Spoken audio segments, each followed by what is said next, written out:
Welcome to AI Daily Deep Dive, Yeah. entirely researched and produced by AI. Yeah. Buckle up, because today, February 13th, 2025, Okay. we're taking you on a deep dive into the most compelling AI news-making headlines. Yeah. We've got some fascinating stories lined up from AI companions Yeah. that encourage self-love to Yeah. ex-Google CEO Eric Schmidt's Huh? chilling bin Laden AI scenario. It's really striking how diverse the applications of AI are becoming. We're seeing it touch everything from personal well-being to global security threats and even the complexities of romantic relationships. Okay, so let's jump right in with something caught my eye. Yeah. The potential of AI to boost self-love. Okay. A recent Forbes article highlighted how developers are exploring generative AI Okay. and large language models, or LLMs for short, Okay. to create AI companions Right. that could promote well-being. Imagine having an AI that offers you personalized affirmations Okay. or guides you through a mindfulness exercise when you're feeling stressed. It's a fascinating concept, Yeah. almost like having a personal cheerleader and therapist rolled into one. Yeah. What's intriguing is that this goes beyond just providing generic advice. Right. We're talking about AI that can learn your individual needs and tailor its responses accordingly. That level of personalization Yeah. is definitely intriguing. Right. But it does raise questions about how comfortable people would be sharing such personal information with an AI. Would you trust an AI to be your confidant? That's a great question, and one that researchers are grappling with. Building trust and ensuring privacy will be paramount if AI companions are to gain widespread acceptance. Yeah, Especially in such a sensitive area as mental health. definitely. Okay. Let's switch gears now to a more concerning topic. Yeah.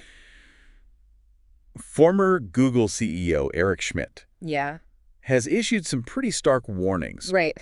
about the potential misuse of AI, particularly in the development of biological weapons. What's alarming is that Schmidt doesn't see this as a distant threat. Right. He's drawing parallels to the 9/11 attacks, coining it the bin Laden AI scenario. Yeah. He believes rogue actors or states like North Korea, Iran, or Russia could exploit AI to cause widespread harm. And he's advocating for government oversight Absolutely. to mitigate these risks, right? Schmidt is calling for increased government involvement. Uh-huh. But he's also cautious about overregulation that can stifle innovation. It's a delicate balancing act. Right. Finding that sweet spot where you encourage responsible AI development without stifling progress. It definitely feels like a tightrope walk. Yeah. Promoting innovation while safeguarding against potentially catastrophic consequences. Right. Yeah. And it's not just about global security threats, is it? Schmidt also expressed concerns about the impact of AI on children, particularly when it comes to smartphones and social media. He's actually advocating for limitations on smartphone access for children. Right. And even suggests banning social media use for those under 16. Okay. That's a pretty bold stance, considering his background in tech and the role Google has played in shaping the digital landscape. It's certainly a conversation starter, and one that parents, educators, and policymakers need to have. Speaking of sparking debate, there's another AI story generating a lot of buzz around ethics and the use of AI-generated content. Remember that viral video featuring AI versions of Jewish celebrities condemning Kanye West's anti-Semitic statements? Yes, the video that used AI to depict celebrities like Scarlett Johansson, David Schwimmer, and Steven Spielberg speaking out against West's hateful rhetoric. The video's creator, Guy Barr, defended his use of their likenesses without permission, arguing that the urgency of addressing West's actions justified his methods. He emphasized the need to combat hate speech and violence. But of course, this brings up thorny ethical questions of using someone's image without their consent. While many applaud Barr's intentions, The unauthorized use of celebrity likenesses sparked backlash. Scarlett Johansson, for example, while condemning antisemitism, also criticized the use of her AI-generated image, highlighting concerns about the potential for this technology to be used for harmful purposes. It really puts a spotlight on the complexities of AI. On one hand, you have the potential to use it to combat hate speech. But on the other hand, it could be used to spread misinformation or defame individuals. It's a tricky situation. And there are no easy answers. Where do you draw the line? Is it ever okay to use someone's likeness without permission, even for a cause you believe in? It's something for all of us to think about as this technology becomes more sophisticated and accessible. It's definitely a gray area. And one that will require careful consideration and ongoing dialogue as AI evolves.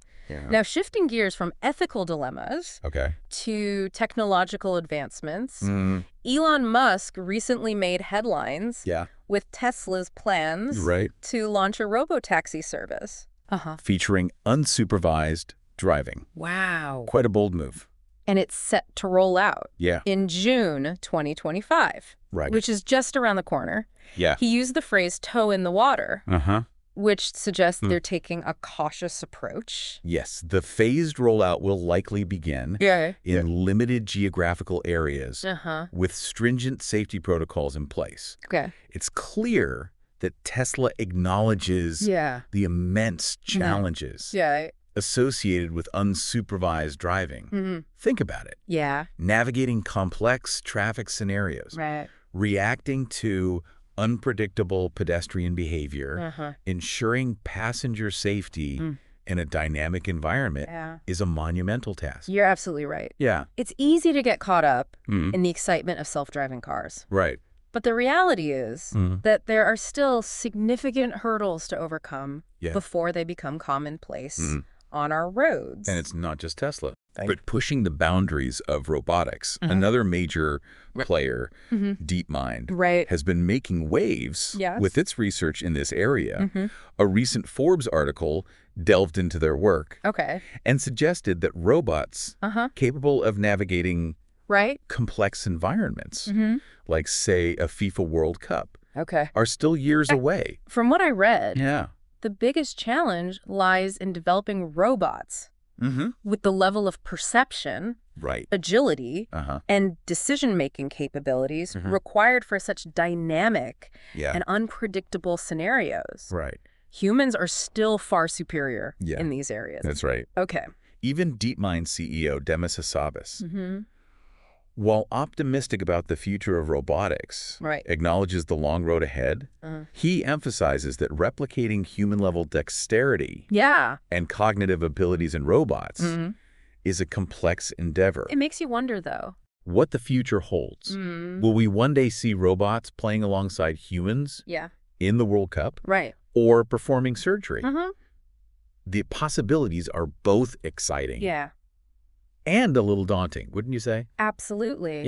The advancements in AI and robotics are happening at an incredible pace. While we can't predict the future with certainty, it's safe to say that these technologies will continue to reshape our world in profound ways. Okay, so we've covered AI's potential in self-improvement, the looming threat of misuse, ethical dilemmas surrounding generated content, and the cautious but steady progress in self-driving cars and robotics. But there's one more story I want to touch on before we wrap up this first segment. And it involves a new dating app.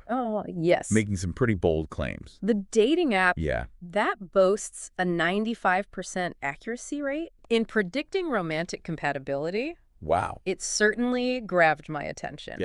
Though I admit, I approached it with a healthy dose of skepticism. As did I. It sounds almost too good to be true, doesn't it? Exactly. To think that an algorithm could predict something as complex and nuanced as human compatibility with such precision. And experts in the field share our skepticism. Right. They're suggesting that this 95% accuracy claim is likely a marketing ploy designed to generate buzz. Yeah. Human relationships are incredibly complex, influenced by a myriad of factors that go far beyond what an algorithm can currently capture. It's a good reminder that we should always approach these kinds of claims with a critical eye. AI has incredible potential, but it's important to distinguish between hype and reality. There's a lot of nuance to consider, and sometimes a healthy dose of skepticism is warranted. I think that's a great point to pause on. And gives us a perfect segue into a deeper exploration of how we perceive and understand AI. We often hear that AI is just predicting words, but it feels like there's something more profound going on, wouldn't you say? Absolutely. And it's something I've been grappling with. It reminds me of the ship of Theseus thought experiment. If you replace all the parts of a ship over time, is it still the same ship? How does that relate to AI, though? The Ship of Theseus is a classic philosophical puzzle about identity and change. Applying it to AI, it challenges us to think about whether an AI that's constantly learning and updating its knowledge base is fundamentally the same entity over time. So even though the AI might be restructuring its internal models and knowledge base, there's a continuity. A thread of identity. Exactly, that persists. It's not about the specific data points or algorithms, but the emergent patterns and behaviors that define its unique intelligence. It's like how we as humans are constantly learning and evolving, yet we still retain a core sense of self. That's a fascinating way to think about it. It means AI isn't just a static program. It's more like a dynamic process, constantly adapting and refining itself through interactions. And that has huge implications for how we design and interact with these systems. If AI is more about emergent behavior than fixed rules, then we need to think about how to guide that emergence towards beneficial outcomes. It makes you wonder, are we underestimating AI? By simply focusing on its ability to predict words. What if this emergent behavior you're talking about is just the tip of the iceberg?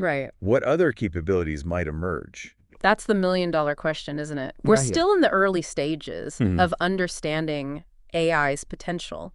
But what's becoming clear is that it's much more than just a fancy calculator or language tool. It's a force that's challenging our assumptions about intelligence, creativity, and even consciousness itself. It's almost like AI is holding up a mirror to our own minds. That's a great analogy. AI is not just a tool, it's a catalyst for reflection, a prompt for us to think deeper about ourselves and our place in the world. Today's deep dive has definitely given me a lot to ponder. We started with AI's potential to promote self-love, and then delved into the dark side with the chilling bin Laden AI scenario. We grappled with the ethical complexities of using AI-generated content. And we explored the cautious but steady progress in self-driving cars and robotics. We even questioned the bold claims of the dating app, boasting 95% accuracy in predicting romantic compatibility. And finally, we ventured into the realm of philosophy, challenging the notion that AI is just predicting words and recognizing it as a dynamic, emergent system that's constantly in flux. Just like our own understanding of it, it's a lot to wrap our heads around. It really is, but what stands out to you the most from all of this? What sparked your curiosity? Let us know. And remember, the world of AI is constantly evolving, full of surprises and challenges. The key is to stay curious. Keep questioning and embrace the wonder of it all. See you in the next deep dive. It's amazing how AI has woven its way into so many aspects of our lives. Today's news alone touched on self-improvement, global security threats, ethics, the future of transportation, and even matters of the heart. It's like AI is really pushing us to rethink how we see technology, like where we fit in with all of this. Exactly. And it's forcing us to confront some uncomfortable questions like, if AI can be used to create bioweapons, should we rethink our approach to scientific research? That's a really important question. And one that doesn't have easy answers. Yeah. We need to find ways to balance pursuing knowledge and innovation, but also safeguard against the misuse of that knowledge. It's a global challenge that requires working together and a commitment to ethical development. And it's not just about preventing worst-case scenarios, right? We also need to consider the everyday ethical implications of AI, like the use of AI-generated content and how it could be used to deceive or manipulate. Exactly. The Kanye West video is a perfect example. Yeah. I mean, the creator had good intentions, but using someone's likeness without their consent brings up serious concerns about privacy, autonomy, and the potential for harm. It seems like we're constantly playing catch-up, trying to make ethical guidelines and regulations for a technology that's evolving so quickly. It's a tough job. It is, but it's a necessary one. We need to have open and honest conversations about the good and bad of AI, and we need to include lots of different voices when we're shaping how it's developed. So as we wrap up this deep dive into the world of AI, what's the key takeaway we should leave our listeners with? I think the most important thing to remember is that AI isn't some far-off concept. It's here now, and it's already changing our lives. And it's up to all of us to engage with it thoughtfully, critically, and responsibly. Well said. It's about asking the tough questions, demanding transparency, and holding developers accountable. It's about being informed, engaged citizens in the age of AI. Exactly. And it's about remembering that AI ultimately reflects us, our values, and our goals. The future of AI is in our hands. That's a great point to end on. So until next time, keep exploring, keep questioning, and keep the conversation going. See you in the next deep dive.